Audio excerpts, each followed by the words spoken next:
नमस्कार, मी नरेश बोपचे, सत्य को जानो न्यूज मध्ये आपले स्वागत आहे। दलित मुस्लिम आदिवासी भाइयों से भी विशेष रूप से क्षमा मांगना चाहता हूं, जिन्होंने परंपरागत कांग्रेस का साथ दिया, लेकिन पिछले चुनाव के मेरे निर्णय से बहुत दुखी हुए थे। लेकिन आदरणीय चेनीथला साहब, हमने हमारे 50 साल के कांग्रेस के राजकारण को त्रस्त होकर, दुखी होकर इसलिए छोड़ा, और मेरे पहले हमारे नाना भाऊ ने भी छोड़ा।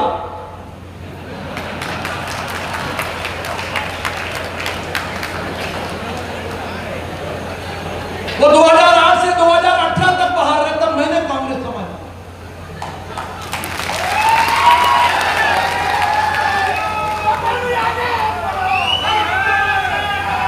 अब उनके हिस्से में तो राहुल जी आ गए, लेकिन हम तो सोनिया जी के पास बार बार जाते थे। 2500 बार गोंदिया जिले का कांग्रेस का कार्यकर्ता सोनिया जी के पास गया, राहुल जी के पास गया,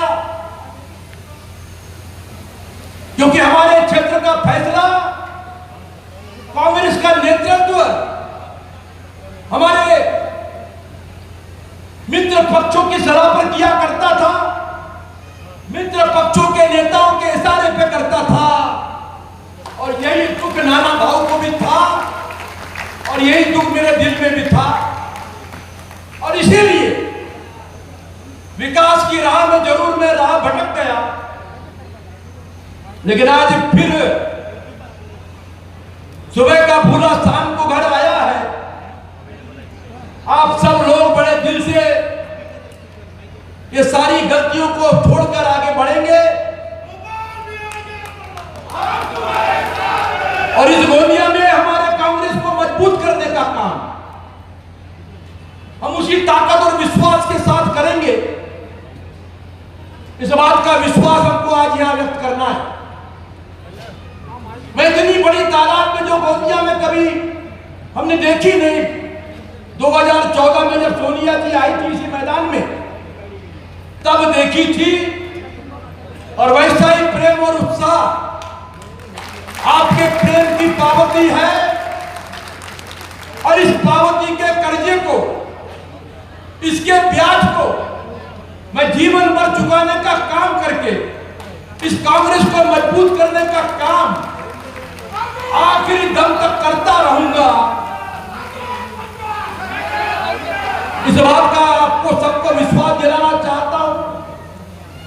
आज इस कार्यक्रम के अवसर पर यहां पर बैठा हुआ हर कार्यकर्ता, नाना भाऊ, चेनीथला जी, ये बात आपके मुंह से सुनना चाहता है, क्योंकि सबके मन में एक ही बात है कि गोंदिया में कांग्रेस ने अगला विधानसभा का चुनाव लड़ना ही चाहिए।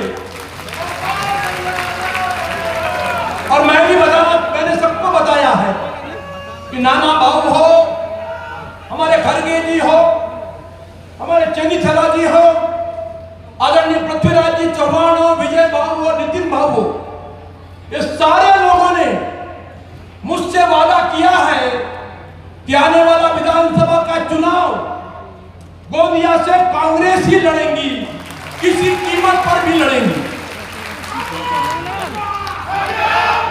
महाराष्ट्र की विधानसभा बनने के बाद में जो 14 विधानसभा के चुनाव हुए चेनीथला जी, उस चुनाव में 11 बार कांग्रेस ने यहां से चुनाव जीता है, और पिछली बार मेरी गलती से जरूर कांग्रेस चुनाव हार गई, लेकिन आने वाले विधानसभा के चुनाव में वो सारी हार का भरपाई ब्याज समेत गोंदिया की जनता आपको यहां पर विजय दिलाने का काम करने वाली है।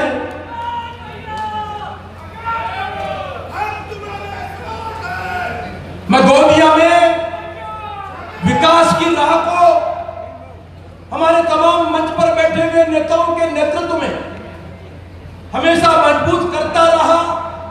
इस सारे लोगों का साथ मुझे मिला है। आने वाले सरकार में यही इन्हीं में से मुख्यमंत्री बनने वाले, इन्हीं में से मंत्री बनने वाले, और इसीलिए इनको बुलाया है। ये सब लोग मिलकर गोंदिया के मेरे विकास के संकल्प को, चाहे वो हमारा डांगोरली का बंधारा हो, गोंदिया का इंजीनियरिंग कॉलेज हो, गोंदिया में बाईपास का निर्माण हो, गांव-गांव में लिफ्ट की योजनाएं हो, ये सारे कामों का मेरे सपने को उड़ान तभी मिलेंगी जब महाराष्ट्र में महाविकास आघाड़ी की सरकार कांग्रेस के नेतृत्व में आएगी। मैं इस कार्यक्रम के अवसर पर हमारे नेताओं को ये विश्वास दिलाना चाहता हूं कि आप गोंदिया भंडारा जिले में कांग्रेस को जितनी सीट लड़ने को देंगे, वो सारी सीटें हम पूरी ताकत से लड़ेंगे और जीत के दिखाएंगे। नाना भाऊ साथ है तो डरने की क्या बात है।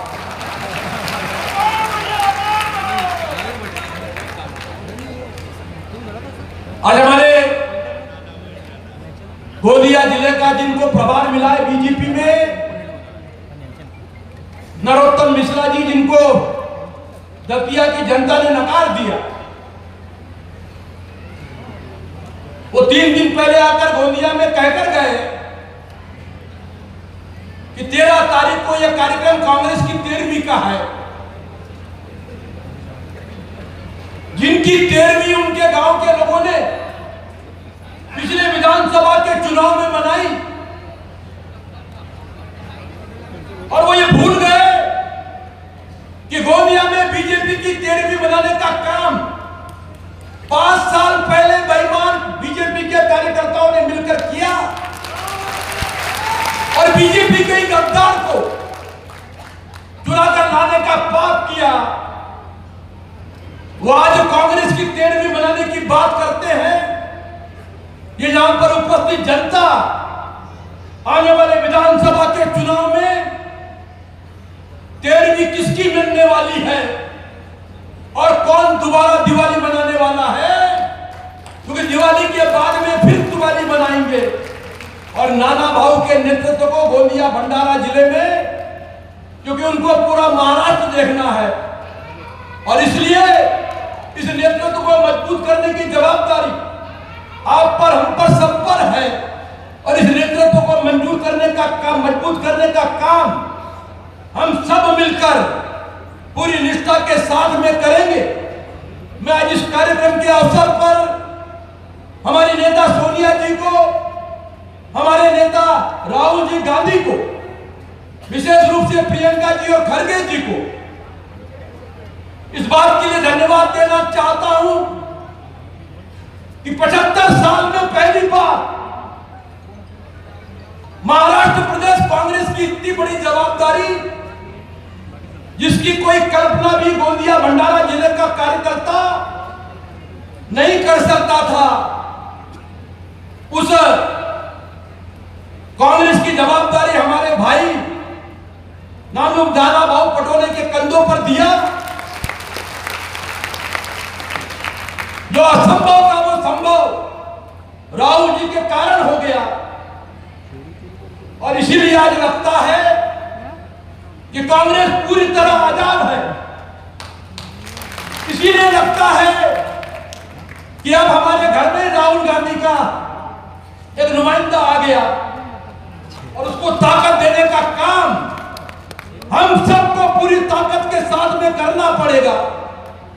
इस बात का आह्वान मैं यहां करना चाहता हूं, और नाना भाव खूब आगे बढ़ो, बुलंदियों को छुओ। आप आगे बढ़ोगे तो कम से कम गोंदिया का तो उद्धार जरूर करोगे।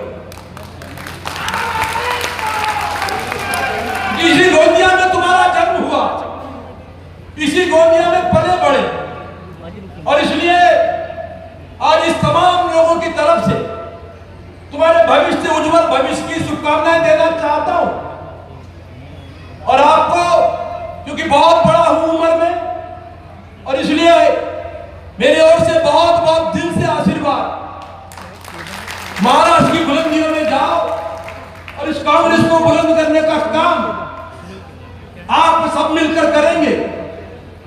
मुझे तो कोई चिंता नहीं, क्योंकि जिस पर हाथ रख देता नाना भाऊ वो तो चुनकर आता ही है। प्रशांत पडोले जैसा नौजवान मेरे मित्र का बेटा, जिसके बारे में किसी ने सोचा नहीं, उसको जिताने का काम उन्होंने बैठे बैठे कर दिया।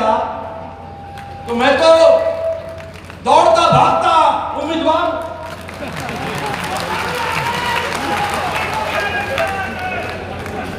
और इसलिए ऐसे व्यक्तित्व को हमको सबको मिलकर आगे बढ़ाने का काम करना है। आज इस कार्यक्रम में हमारे तमाम गोंदिया, भंडारा और हमारे बालाघाट के प्रेमी विधायक नेता यहां पर आए।